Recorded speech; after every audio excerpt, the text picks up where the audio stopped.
अस्सलाम वालेकुम स्टूडेंट। कैसे हैं आप लोग? उम्मीद करता हूँ सब लोग ठीक होंगे, खैरियत से होंगे। तो फ्रेंड्स, आज की इस वीडियो में हम CS 403 लेक्चर नंबर 14 देखेंगे। तो चलते हैं आज की इस वीडियो की तरफ। सबसे पहले हम ओवरव्यू ऑफ लेक्चर को पढ़ लेते हैं कि आज के इस लेक्चर में हम क्या चीज़ें कवर करने वाले हैं। स्टूडेंट, इसमें है लॉजिकल डेटाबेस डिज़ाइन देखेंगे हम, जो कि हमने ऑलरेडी पढ़ा हुआ है। जैसा कि मैंने आपको बताया था कि ये 3-4 लेक्चर जो हैं हमारे, जो अभी चल रहे हैं ना, आई थिंक ये 15 लेक्चर तक चलेंगे। फिर 16 लेक्चर पर हमें जो है ना नया लेक्चर आ जाएगा। ये पुराने ही हमारे टॉपिक्स चल रहे हैं क्योंकि प्रैक्टिकल प्रैक्टिस कर रहे हैं हम इस पे। तो इसमें introduction to the relation data model, basic property of table, mathematical and database relation हम पढ़ेंगे। ये सारे हमने पढ़े हुए हैं, बस अभी हम इनको जस्ट रिव्यू कर रहे हैं। तो फ्रेंड, अगर आपने मेरे पुराने लेक्चर नहीं देखे तो पुराने लेक्चर देख लें। 8 से लेके 13 तक ऑलरेडी अपलोड हो चुके हैं।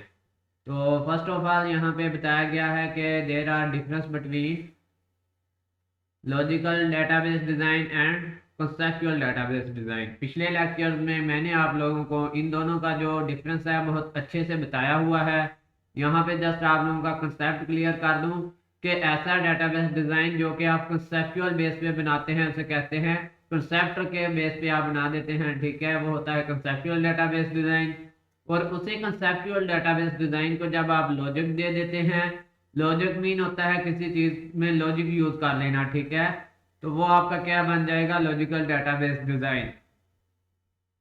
अब ए और बी जो है हमारे पास दो क्या है? वेरिएबल्स हैं। ये मेरा कंसेप्ट है। अब मैं इनको लॉजिक दे देता हूँ A+B, तो वो क्या बन गया? Logical database design. इस तरह से जो है ना, कंसेप्चुअल डाटा को लॉजिक दे देना लॉजिकल डेटाबेस डिजाइन बन जाता है। जो हमारा कंसेप्चुअल डेटाबेस डिजाइन होता है वहां पर हम जो है वो फ्री ऑफ डाटा मॉडल होता है। वहां पर जो है हम अपना किसी भी, जैसा कि हायरार्किकल डाटा मॉडल या फिर नेटवर्क डाटा मॉडल कोई भी सिलेक्ट कर सकते हैं कंसेप्चुअल डेटाबेस डिजाइन में।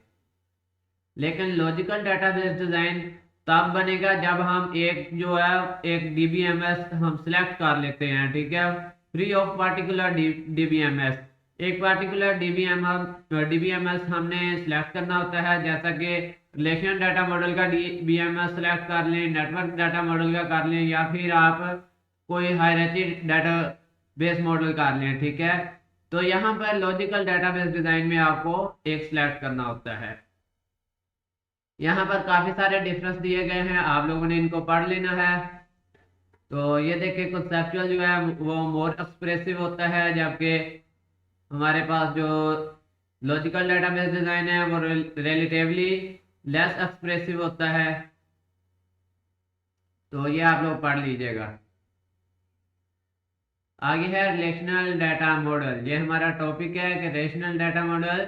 इसमें देखें कि द आरडीएम, ये शॉर्ट फॉर्म है रिलेशनल डाटा मॉडल की, is popular due to its two major strength.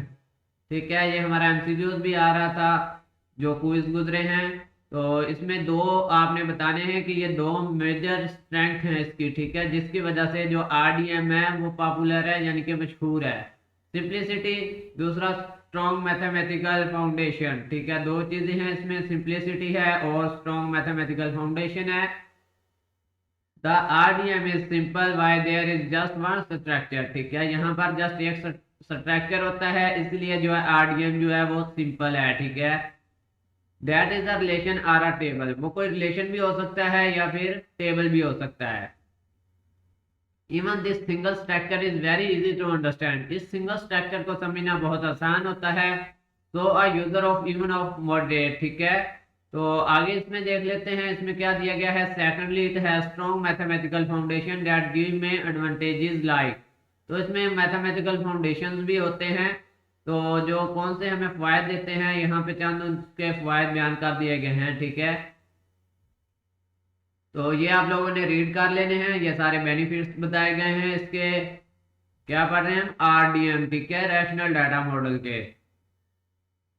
अगला टॉपिक देखें, introduction to the relational data model. अब रिलेशनल डाटा मॉडल का थोड़ा इंट्रोडक्शन है इसमें, वो रीड कर लेते हैं। The RDM is the based on a single structure, जो ऊपर पढ़ के आए हैं हम। दैट इज द रिलेशन, जो कि एक रिलेशनल डाटा मॉडल है। Speaking in the terms of ER data model, both the equity type relationship are represent using relation in RDM, ठीक है। The relation in RDM is similar to the mathematical relation, ठीक है। ये इसमें mathematical relation जो है वो भी यूज होते हैं। However database design is also represented in two dimensional structure called table. तो डेटाबेस रिलेशन इसमें जो रिप्रेजेंट होते हैं वो टू डायमेंशनल स्ट्रक्चर, जिसे हम टेबल कहते हैं, इसमें शो होते हैं। ये एक टेबल है इसका, तो जिसको हमने बार बार यूज करना है। तो इसका मैं जरा स्नैपशॉट लेके साथ रख लेता हूँ पेट में, ताकि आप लोगों को अगर कोई चीज़ समझानी हो तो फिर बार बार जो है मुझे ऊपर नीचे ना आना पड़े यहाँ टेबल के लिए। यहाँ से हमने कॉपी कर लिया और इसको ये पेंट में रख दिया, ठीक है।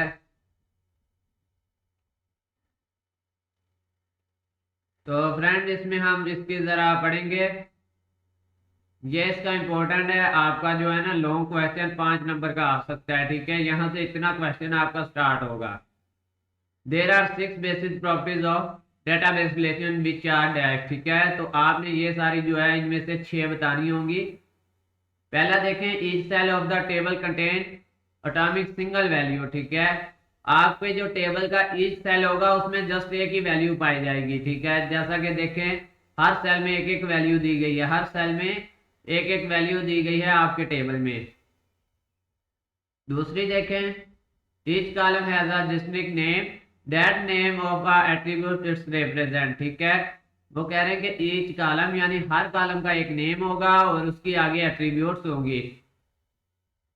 देखें तो यहाँ पर ये एक नेम है मोहम्मद सहेल, ठीक है। आगे इसके एट्रीब्यूट्स बयान की गई हैं, डेट ऑफ बर्थ, फिर इसका जो है वो जेंडर बताया गया है, मेल है या फीमेल है। फिर इसका क्लास नेम बताया गया है, जिसको हम कह सकते हैं कि ये क्या है, सब्जेक्ट कोड है, ठीक है, एमसीएस। अब दूसरा पढ़ते हैं, उसमें क्या है, सॉरी थर्ड है ये। The value of the attributes come from the same domain, जो भी एट्रीब्यूट्स होंगी ना, जब वैल्यू होगी एट्रीब्यूट से वो सेम डोमेन से आ रही होगी। अब सेम डोमेन क्या होता है, देखें ये टेबल है ना, इसमें एक डोमेन यूज हो रही है। तो डोमेन इसमें क्या है, देखें ये सभी की सेम डोमेन है, जस्ट जो है नंबर चेंज हो रहे हैं, ठीक है।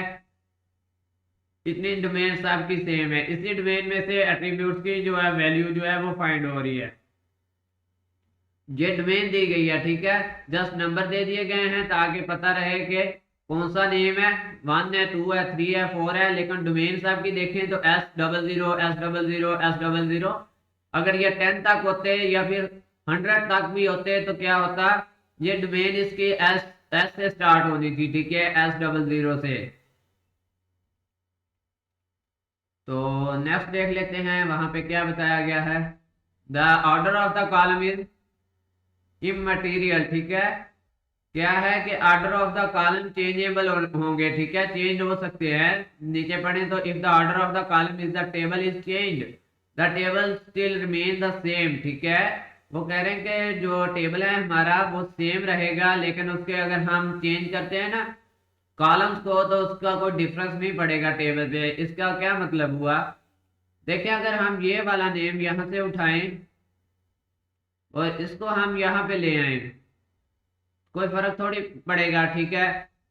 रो ही चेंज होगी ना, ऊपर वाली नीचे, नीचे वाली ऊपर। इसी तरह कॉलम है, अगर ये एमएससी यानी कि कॉल नेम वाला कॉलम जो है हम उठाएं और डेट बर्थ वाले की जगह पे ले आए और डेट बर्थ वाला उठा के यहाँ पे ले आए, तो इससे हमारे जो है वो सेल्स कम तो नहीं होंगे ना, सेल तो वही रहेंगे। जस्ट क्या है रिप्लेसिंग हो जाएगी, चेंज हो जाएंगे। लेकिन क्या है हमारे टेबल पे कोई इफेक्ट नहीं पड़ेगा, टेबल हमारा छोटा बड़ा नहीं हो जाएगा इससे, ठीक है। टेबल वही रहना है, जस्ट कॉलम आगे पीछे हो जाएंगे या फिर रोज आगे पीछे हो जाएंगी। ये चीज उन्होंने यहाँ पे बताई है इतनी लाइन में, पढ़ लीजिएगा इसको। The order of the row is immaterial वही बात जो मैंने आपको बताया कि कॉलम भी चेंज हो सकते हैं, रोज भी चेंज हो सकती हैं, यहाँ पे बता दिया है मैंने आपको पहले ही ऑलरेडी। तो देखें each row tuple record is distinct not two rows can be same, ठीक है। अब ये क्या कह रहे हैं कि आपकी अगर एक रो है, फॉर एग्जांपल अगर आपके पास एक रो मौजूद है, मैं इसको जरा सिलेक्ट कर देता हूं, ये वाली, वो कह रहा है कि ऐसा नहीं होना चाहिए कि आपकी ये रो इसी तरह की कोई और भी मौजूद हो, सारी रोज डिफरेंट होनी चाहिए। ये वाली रो किसी दूसरी से मैच ना करे, कोई दूसरी रो इससे मैच ना करे, ठीक है। कोई भी रो आपस में मैच नहीं होनी चाहिए। जो आपने रैशनल डेटाबेस का जो टेबल बनाया होगा वहां पे डाटे की कोई रो आपस में मैच ना हो, ठीक है। The rows of the table can not be same, ये देखें यहाँ पे बताया गया है। The value of the even a single attribute has to be different take match the entire row, ठीक है। वो कह रहे हैं कि हर रो की जो वैल्यूज हैं एट्रीब्यूट्स की वो डिफरेंट होनी चाहिए। आगे है there are the three component of the RDM, RDM के थ्री कंपोनेंट हैं विच आर कंस्ट्रक्ट मैनिपुलेशन, ये आगे हम पढ़ेंगे आने वाले हैं। लैंग्वेज होगा इसमें, ठीक है। इंटीग्रिटी कंस्ट्रेंट होगा। तो इससे आगे हमारा टॉपिक स्टार्ट हो रहा है मैथमेटिकल रिलेशन का, ठीक है। कंसीडर टू सेट्स, यहाँ पे टू सेट्स दे दिए गए हैं, ए इक्वल टू एक्स और वाई, बी इक्वल टू 2 4 8। ये बेसिकली डाटा शो करवाने के लिए हमें एग्जांपल समझाई जा रही हैं कि आपका डाटा जो है वो मैथमेटिकली रिलेशन के हिसाब से कैसे शो होगा। तो यहाँ पे एक एग्जांपल दी गई है सेट, देखें यहाँ पे प्रोडक्ट ऑफ दिस सेट, ठीक है। अब यहाँ पे ए मल्टीप्लाई बी कर रहे हैं वो, ये देखें यहाँ पे ए की वैल्यू ले ली उन्होंने, फिर उसको मल्टीप्लाई कर दिया बी से, तो हमें ये वाला सेट हासिल हुआ।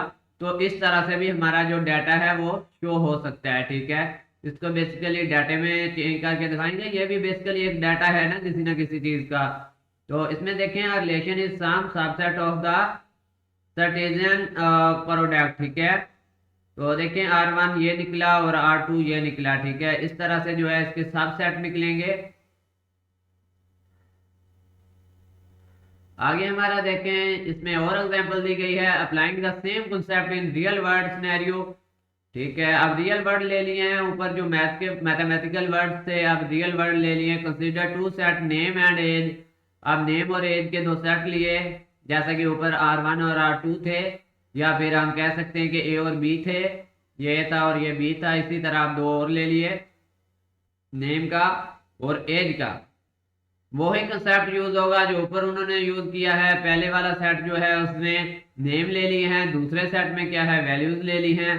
अब देखें यहाँ पे पहले क्या है, उन्होंने नेम लिया, फिर उसकी वैल्यू नीचे से ले ली, 15 वैल्यू है वो ऐड करवा दी, फिर नेम लेंगे, फिर उसके साथ वाली वैल्यू ले लेंगे, उसके साथ वैल्यू लिखेंगे, फिर नेम लिया उसकी वैल्यू लिखेंगे।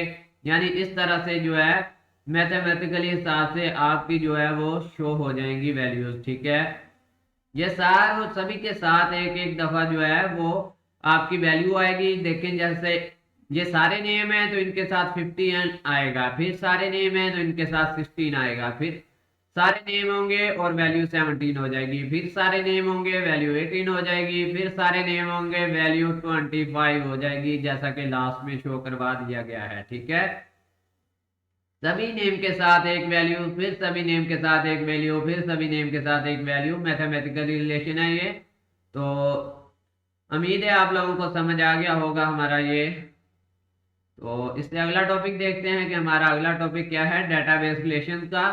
तो देखें let A1 A2 A3 and B some attributes at D1 D2 D3, ठीक है। आपके पास क्या है A1 A2 A3 है एंड भी सम एट्रीब्यूट्स हैं उनकी D1 D2 D3, D and B their domain, A relation scheme relate certain attributes with their domain, ठीक है। तो contrast of the relation A relation schema can be represent as, इस ये value जो है वो इस तरह से रिप्रेजेंट होगी। A1 आएगा, फिर D1 आएगा, फिर A2 आएगा, फिर D2 आएगा, फिर A3 आएगा और D3 आ जाएगा, और AN आएगा तो फिर DN आ जाएगा, ठीक है। इस तरह से जो आपका डेटा रिप्रेजेंट होगा, ठीक है। अब इसको भी रियल वर्ड डाटे में उन्होंने आगे चेंज करके दिखाया हुआ है। पहले वो मैथमेटिकली हिसाब से आप लोगों को समझाने की ट्राई करते हैं, फिर उसी डाटे को, उसी एग्जांपल को रियल वर्ड में चेंज करके समझा दिया जाता है। ठीक है, तो ये था आज का हमारा फ्रेंड लेक्चर। तो नेक्स्ट लेक्चर हमारा है 15, जिसमें 2-3 टॉपिक और होंगे जो हमने ऑलरेडी पढ़े होंगे, वो हम कवर करेंगे। तो अगर आप लोगों को आज की वीडियो अच्छी लगी हो तो हमारे चैनल को सब्सक्राइब करें और बेल के आइकन पर दबा लें, ताकि जब भी न्यू वीडियो अपलोड हो आप लोगों को नोटिफिकेशन मिल जाए। तो अगला एक लेक्चर है 15 यहाँ पर, और इसके अलावा 16 लेक्चर से हमारे नए टॉपिक स्टार्ट होंगे। हमारा जो फिर से जो है वो स्टडी का स्टेप जो है वो स्टार्ट हो जाएगा। अभी तक हम रिवीजन ही कर रहे हैं इन लेक्चर्स में। तो मिलते हैं न्यू वीडियो में, तब तक के लिए अल्लाह हाफिज़, फी अमानिल्लाह।